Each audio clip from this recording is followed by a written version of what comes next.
Olá, pessoal! Chegamos, enfim, à última aula desse nosso curso. Os vários conceitos que trabalhamos ao longo das 7 aulas anteriores buscaram trazer a vocês as bases para um pensamento social e político contemporâneo ajustado à mentalidade espírita. Sem pretender em nenhum momento estabelecer verdades definitivas, buscamos desenvolver conceitos que fossem úteis para as diferentes formas de articular as noções espíritas fundamentais como elementos de uma teoria social de caráter espiritual.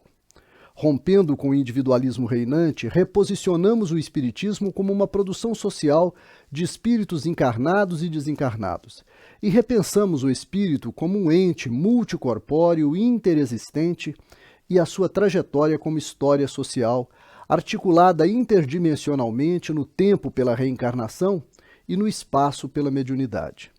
Dedicaremos esta última aula às consequências políticas dessa teorização, concentrado na ideia de uma sociedade política e espiritual e dos laços e movimentos de solidariedade que dela seriam decorrentes.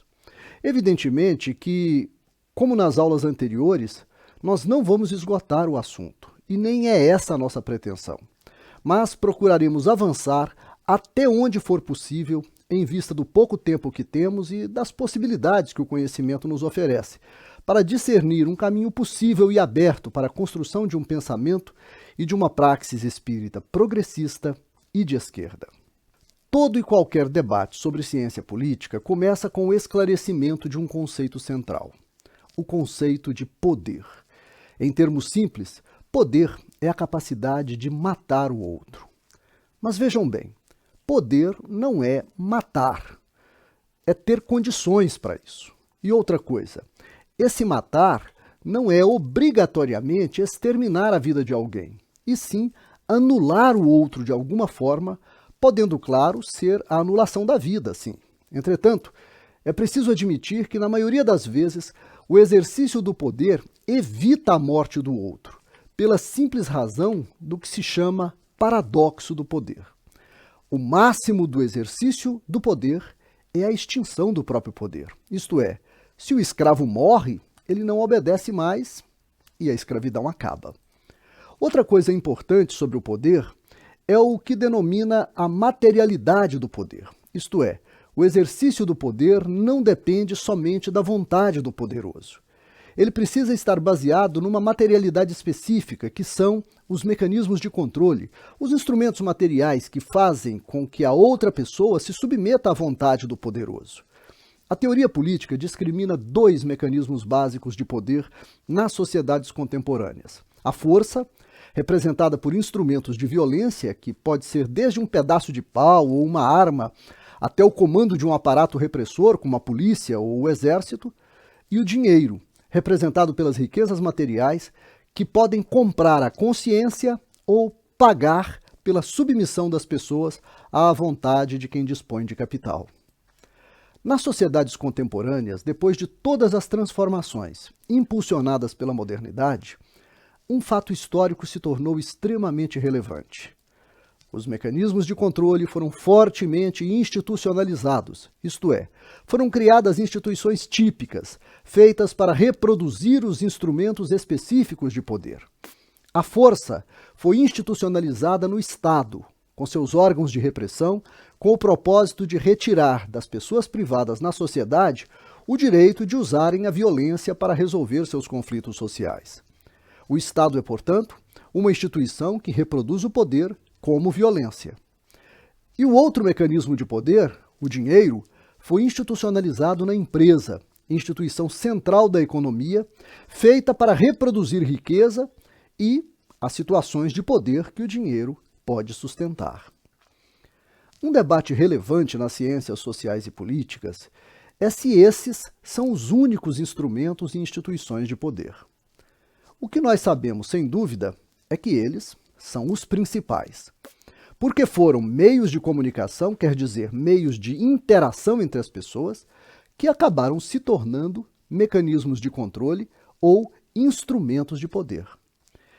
É que nas ciências sociais, meios de comunicação não são as mídias, e sim aquelas formas materiais de relacionamento que constituem os vínculos sociais entre as pessoas ou entre os grupos.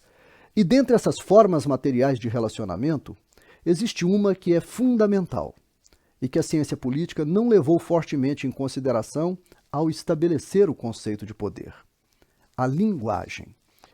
E aí é que aparece a pergunta relevante. Será que a linguagem opera poder do mesmo modo que a força ou o dinheiro? Aí os autores se dividem entre si.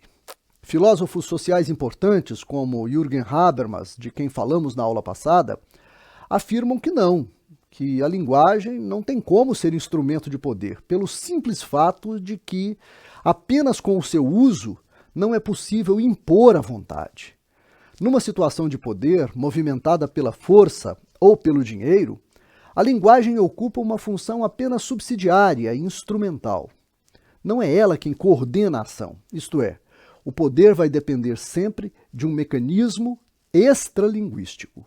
Em outras palavras, se alguém te assalta, o uso da linguagem não é para te argumentar ou para te convencer, é só para você entender o que é que você deve fazer, pois o que garante o poder do assaltante é a arma, que representa a condição de possibilidade de violência dele.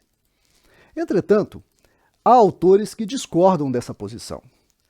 O filósofo francês Michel Foucault refere-se, por exemplo, a formações discursivas, que são algo parecido com os modos de dizer que se institucionalizam nas sociedades e funcionam como dispositivos para o exercício de poder que se encontra dentro da própria linguagem.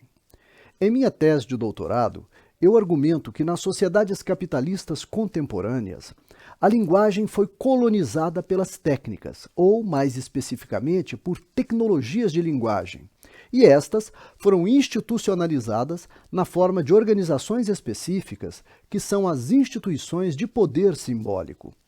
Instituições de poder simbólico são aquelas cujo modo de exercício de poder se dá pela capacidade de impor, generalizar ou estabelecer linguagens e significados específicos e, assim, controlar seus públicos. Vários são os tipos de instituições de poder simbólico existentes hoje. Podemos citar algumas que talvez sejam as mais típicas. As instituições religiosas, que reproduzem capitais de crença e asseguram a formação de identidades sociais ligadas à experiência do sagrado. As escolas, que são instituições que trabalham na socialização dos indivíduos a fim de que correspondam a expectativas sociais e culturais da própria sociedade. As mídias, que reproduzem ritos e conteúdos generalizados de interesse dos seus proprietários e da própria sociedade ou do Estado. E os movimentos sociais, que lutam pela disputa, pela hegemonia de interpretação de sentidos, usualmente contra os significados hegemônicos que são institucionalizados. Estas são as instituições típicas de poder especificamente simbólico. Mas, na verdade, qualquer instituição ou sujeito na sociedade pode acumular diferentes tipos de capital simbólico que são simbólicas próprias dentro dos campos sociais, das instituições ou da própria sociedade, que lhes conferem a distinção necessária para que disputem a capacidade de se impor pela linguagem diante dos outros sujeitos ou instituições. Essa imposição pode ser a capacidade de dizer o que é verdade ou não, que é, por exemplo, o capital simbólico dos cientistas ou dos professores em sala de aula. Pode ser a capacidade de definir regras, de autorizar o que pode ou não pode ser dito, e também a vantagem de serem considerados legítimos ou serem seguidos pelos demais atores ou grupos sociais. Segundo um dos mais importantes sociólogos do século XX, o francês Pierre Bourdieu, há uma economia simbólica em jogo na base da formação da sociedade, para a qual o que chamamos de economia, isto é, o mundo dos valores monetários e patrimoniais e de sua circulação na sociedade, constitui apenas um caso típico daquilo que seria uma regra geral da sociedade, que é a circulação simbólica dos valores sociais. Em outras palavras, até as trocas materiais e a circulação do dinheiro são processos cujo fundamento é simbólico, isto é, está ancorado no valor que a sociedade atribui a eles. Nessa altura, você deve estar estranhando e se perguntando: puxa, quase um terço do vídeo e até agora ele não falou nada de espiritismo. O que é que o espiritismo tem a ver com esse assunto todo? Eu lhes respondo absolutamente tudo. Se não, vejamos, a julgar pelo relato dos espíritos, até hoje na literatura espírita, o mundo espiritual é uma dimensão específica da matéria em que pensamentos e emoções não são como aqui, ações intangíveis, e sim um mundo em que essas emoções e pensamentos se manifestam materialmente. Se isso for verdade, nós temos diante de nós a interessante hipótese de um plano de interexistência que radicaliza a visada pragmática da linguística.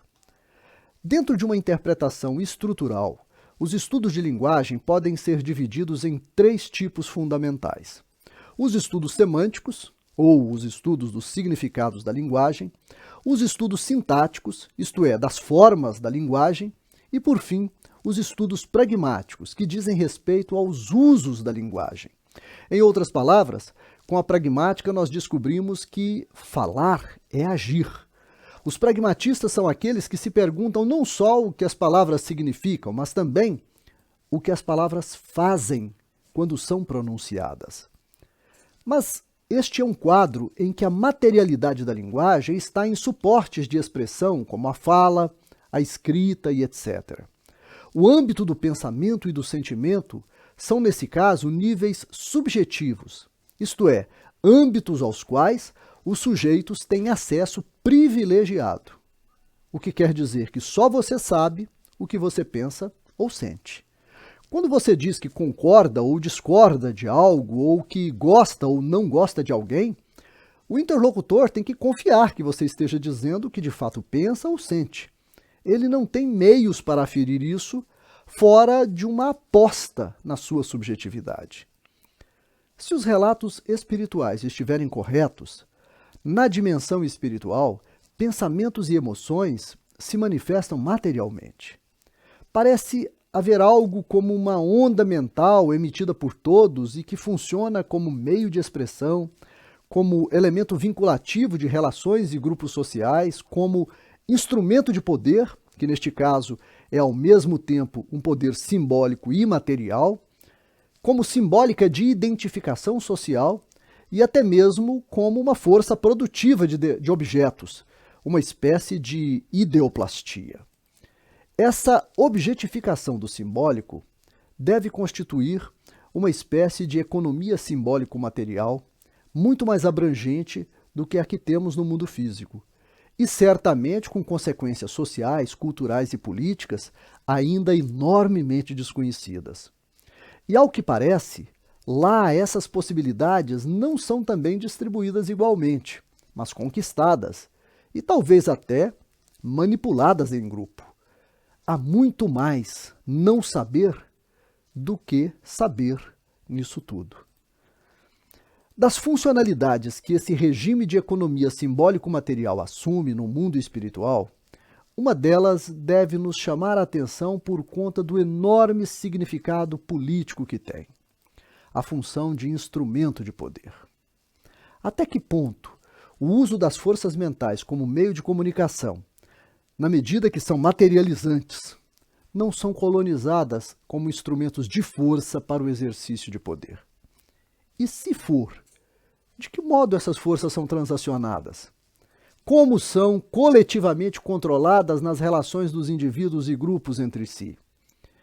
Existem processos de institucionalização dessas forças, isto é, organizações que articulam modos de acumulação, acondicionamento, preservação, uso de energias espirituais para controlarem pessoas, comunidades e sociedades?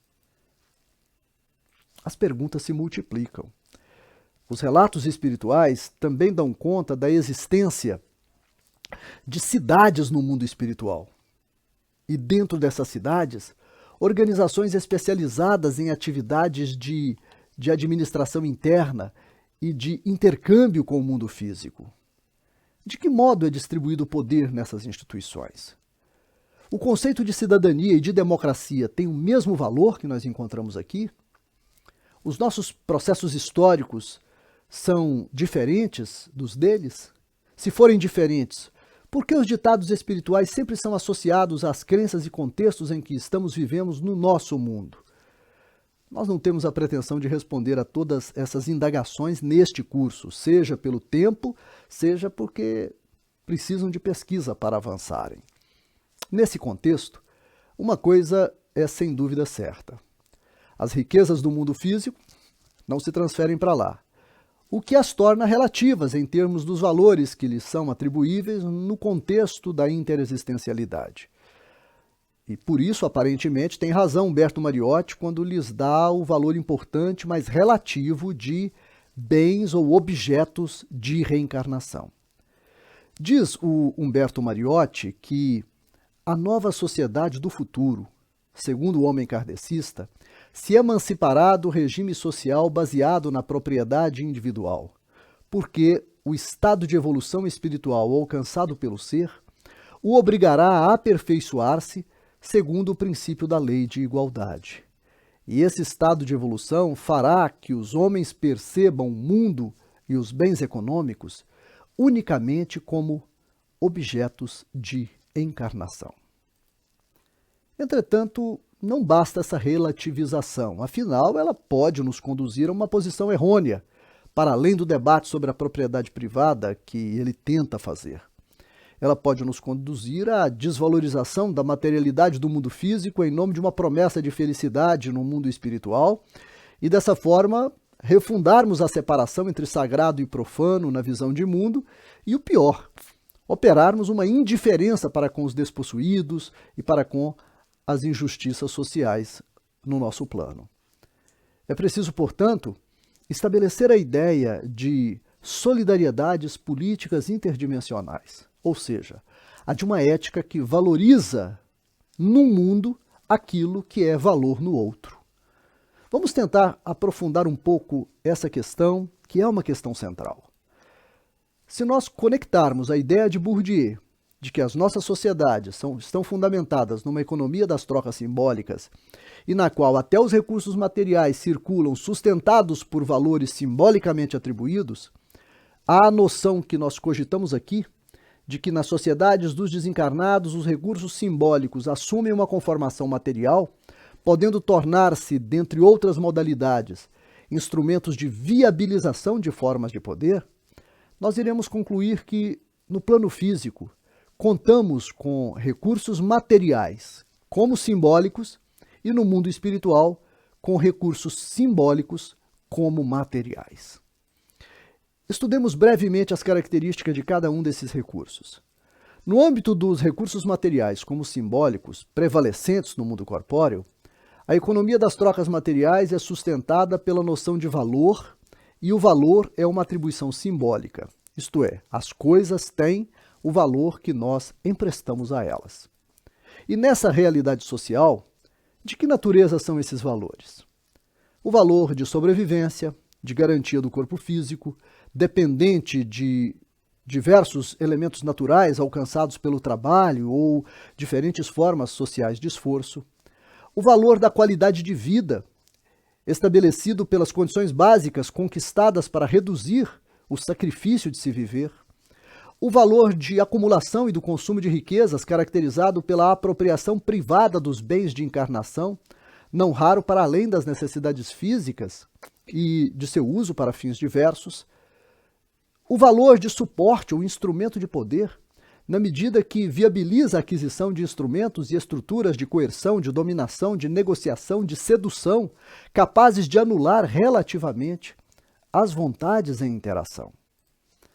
No capitalismo, esses valores são distribuídos desigualmente, e não raro num quadro de injustiça social, econômica, cultural e política. E essa realidade funda, em países como o Brasil, um contexto de divisão de classes, de exploração do trabalho, de subalternização de populações vulneráveis, de variadas formas de discriminação e de preconceito, e de violência social, e inclusive de instabilidade política. Não temos dúvidas de que tais realidades são causadoras de um enorme sofrimento espiritual em todos os níveis, com sérias repercussões na intercorporeidade, isto é, no trânsito intercontextual entre as dimensões da vida. Em compensação, no lado espiritual da vida, encontramos uma economia dos recursos simbólicos como materiais, isto é, um quadro de economia diretamente simbólico-material, na qual o pensamento e as emoções se materializam como elementos de comunicação, de distinção e de poder. Nesse contexto, é preciso que se deixe claro que estamos trabalhando com hipóteses que nos parecem óbvias, mas podem não ser quando tivermos elementos mais precisos para fazermos as inferências necessárias. Temos então como hipóteses de que os valores prevalecentes seriam valores de distinção, isto é, elementos simbólicos materiais que funcionariam como marcas distintivas de hierarquização e de posicionamento social ou político. Valores de vínculo social ou a onda mental materializante proporcionaria uma aglutinação de solidariedades internas e com os encarnados de diferentes modalidades, constituindo o que em Bourdieu se chama capital social. Valores de acumulação de capital cultural, que igualmente distinguiria os possuidores de saber como detentores de meios materiais de produção de sentido, e valores de acumulação de capital simbólico ou de capital político, caso a hipótese de que as simbólicas materiais poderiam constituir instrumentos de coerção em algum nível. É preciso que, neste momento, nós trabalhamos com duas outras hipóteses complementares. A primeira é de que há a possibilidade de que essas formas de energia não sejam igualmente disponíveis a todos os sujeitos, isto é, que a distribuição delas seja desigual e que, inclusive, tais energias possam ser acumuladas e estocadas materialmente para o uso por instituições, grupos ou sujeitos dotados de poder. E segundo, há a hipótese de que essas não sejam os únicos bens de valor na economia simbólico-material no mundo espiritual, isto é, eles podem lá viver também num regime de tipo de um capitalismo simbólico-material no qual o espaço, os bens e as tecnologias sejam apropriáveis privadamente e, neste caso, constituindo também classes sociais do lado de lá. Outra coisa que nos parece bastante provável, em vista da similaridade contextual entre as ideias e narrativas feitas pelos espíritos desencarnados e as culturas encarnadas da época de cada manifestação, é que muitos dos valores culturais, morais, religiosos, éticos e históricos sejam intensamente compartilhados entre as duas dimensões. Em outras palavras, ao desencarnarmos, muito provavelmente encontraremos na vida transdimensional os mesmos valores morais, progressistas ou reacionários, bem como os mesmos preconceitos e discriminações que nós temos aqui, como a desigualdade da mulher, a discriminação contra o negro, o preconceito contra o homossexual, o desprezo a etnias subalternizadas e etc.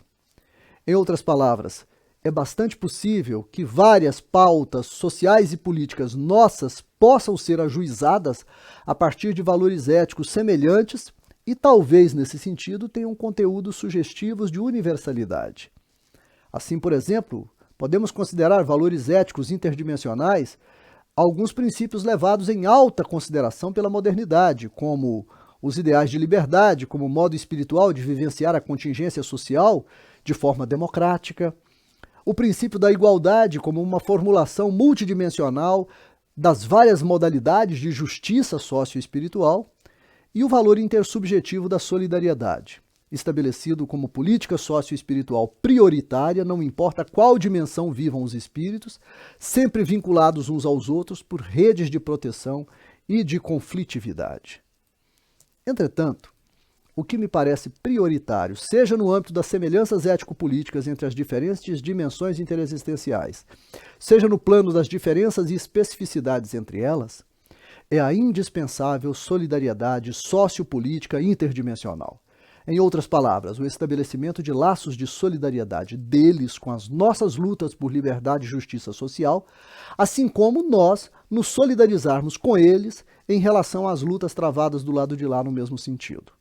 Ou, dito de outra forma, sermos mutuamente solidários em relação à busca por políticas de priorização dos pobres, dos despossuídos, dos marginalizados e dos vulneráveis, tanto do lado de cá quanto do lado de lá. Essa solidariedade sociopolítica interdimensional baseia-se num princípio fundamental, que eu explicito a vocês nos seguintes termos: não há possibilidade de felicidade e justiça social no mundo espiritual sem que essas condições sejam igualmente alcançadas aqui no mundo material. Isso significa que a simples desencarnação não traz felicidade nenhuma. Nós não nos livramos do mundo de lágrimas, nem partimos para um céu de arcanjos. E não apenas porque, numa perspectiva individualista, não tenhamos feito a nossa reforma íntima, mas por uma razão muito mais alta, porque a nossa felicidade está irremediavelmente vinculada às condições de liberdade e de justiça social em que nós vivamos, bem como aos laços de solidariedade e de cuidado mútuo que tenhamos construído juntos, não somente na vida carnal, mas nas relações interdimensionais. E mais do que isso, é fundamental estabelecermos condições institucionais de manutenção das conquistas e transformação contínua da sociedade multidimensional para patamares cada vez mais solidários, mais justos e equânimes. Evidentemente, não são processos de institucionalização fundamentados em dogmatizações ou ritualizações. Ou seja, não será lícito refundar instituições de controle, e sim instituições espíritas protetoras das liberdades, dos direitos e das transformações. Em outras palavras, profundamente democráticas e inclusivas, a fim de que propiciem um ambiente socioespiritual à educação e ao desenvolvimento do que nós vamos denominar aqui uma cidadania espiritual. O que é ser cidadão? É ser sujeito pleno de direitos, independente da sua condição circunstancial, conforme a Declaração Universal dos Direitos da Pessoa Humana. Trata-se, portanto, a cidadania espiritual de lançar essa condição de direitos à universalidade da interexistência, da multicorporeidade e da multidimensionalidade da vida. É a esfera dos direitos, e não a da caridade, o âmbito da realização da justiça social. Ou, como já verbalizam os coletivos progressistas e de esquerda do movimento espírita atual, parodiando a famosa frase de Allan Kardec: fora da justiça social, não há salvação. Isso decorre da intuição que é crescente nesses movimentos de que se o gesto de caridade socorre e alivia no tempo imediato, somente uma sociedade equânime pode eliminar a condição de necessidade da estrutura social e elevar a todos à condição de cidadania e dignidade como um direito e não como um favor ou uma bondade de quem quer que seja. E como poderíamos configurar os direitos de cidadania espiritual? Como uma última geração dos direitos humanos, que abranja a interexistencialidade em sua plenitude, numa perspectiva de justiça social interdimensional. Podemos enumerar alguns direitos à guisa de exemplo, sem a menor pretensão de esgotar as possibilidades. Por exemplo, os direitos reencarnatórios, que podem talvez serem configurados no direito a uma reencarnação em condições de dignidade e qualidade de vida carnal, o que eventualmente pode repercutir no direito das mulheres por optar por não receber um reencarnante que não tenha condições de ser recebido dentro dessas condições de dignidade, seja por ter comorbidades irreversíveis em seu corpo, seja por ter sido concebido em situação de violência. De forma semelhante, poderíamos pensar em direitos desencarnatórios, como o direito de morrer bem, se possível sem sofrimento, cercado por amor e cuidado, bem como, por hipótese, o direito de optar pela desencarnação assistida como opção livre de abreviar um sofrimento que seria insuportável do próprio corpo. Poderíamos pensar também em direitos de comunicabilidade interdimensional ou direitos de mediunidade, por que não? Traduzidos pelo direito ao contato espiritual livre, assim como o direito à informação espiritual sobre os entes queridos que a morte transformou em ausência e em saudade. Mas podemos elencar direitos mais graves, como o direito de não sofrer escravização de nenhum tipo, inclusive pelas formas de obsessão ou submissão de qualquer tipo, seja aqui, seja no mundo espiritual. O direito de não sofrer torturas ou de ser submetido a situações degradantes de qualquer espécie, sendo lícito nesse sentido questionarmos sobre quais as condições de vida e de experiência em regiões descritas como umbral nos livros de André Luiz, nos quais as vítimas são claramente culpabilizadas pela situação social de promiscuidade em que elas vivem.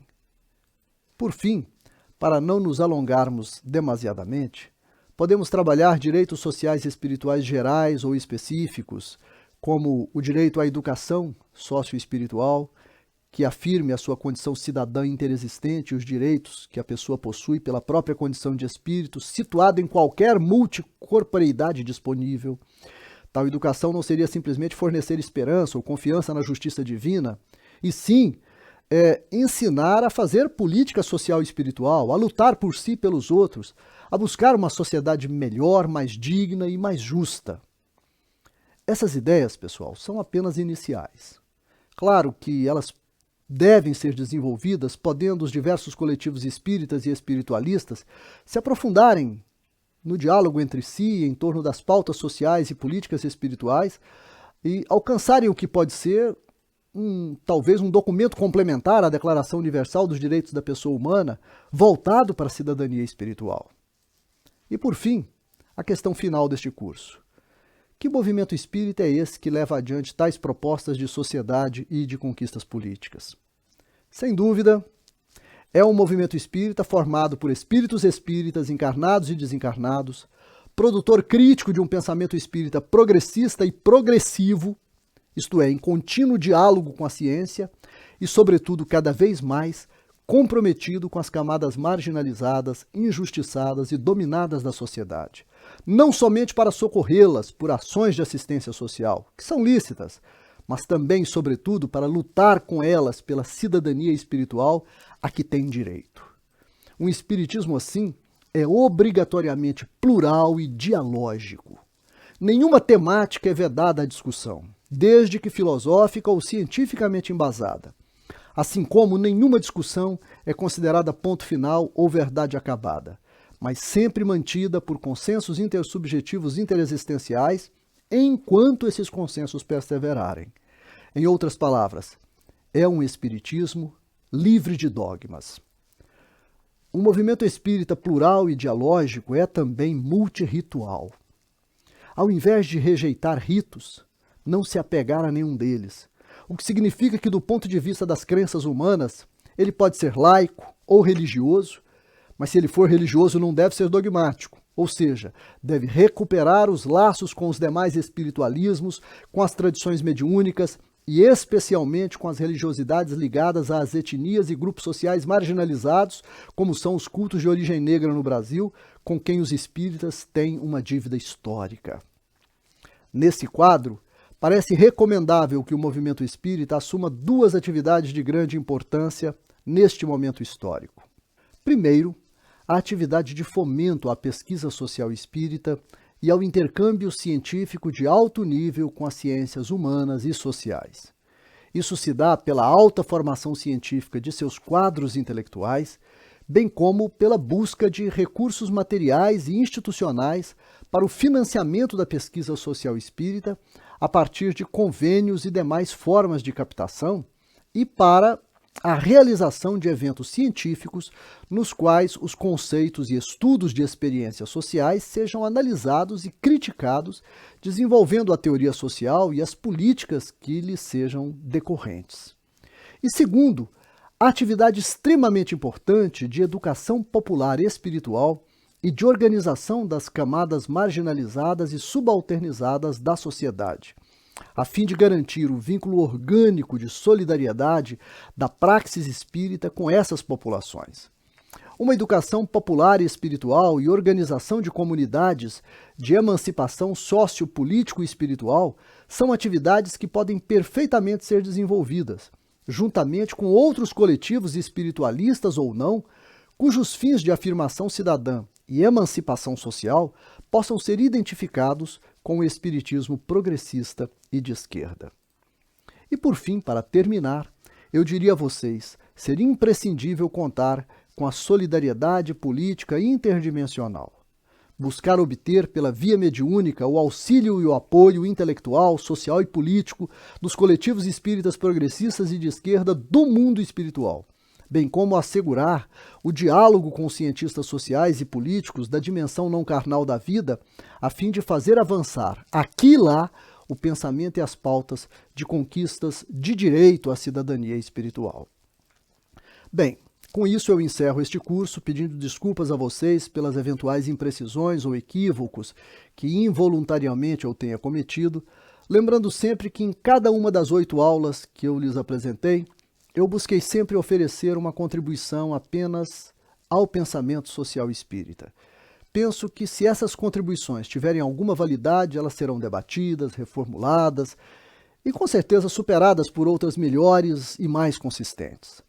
A pesquisa e a praxis socioespiritual a partir da mentalidade espírita pode fazer avançar muito mais o pensamento cujas bases eu tentei formular aqui. Espero, com sinceridade, que essas aulas tenham sido proveitosas e tenham contribuído pelo menos para fazer pensar e, sobretudo, demonstrar que um pensamento social contemporâneo, progressista e crítico, com viés claro de esquerda, tem elevada consistência com a proposta espírita de transformação social sonhada por Kardec e tão bem formulada por ele dentro dos limites da cultura francesa do século XIX.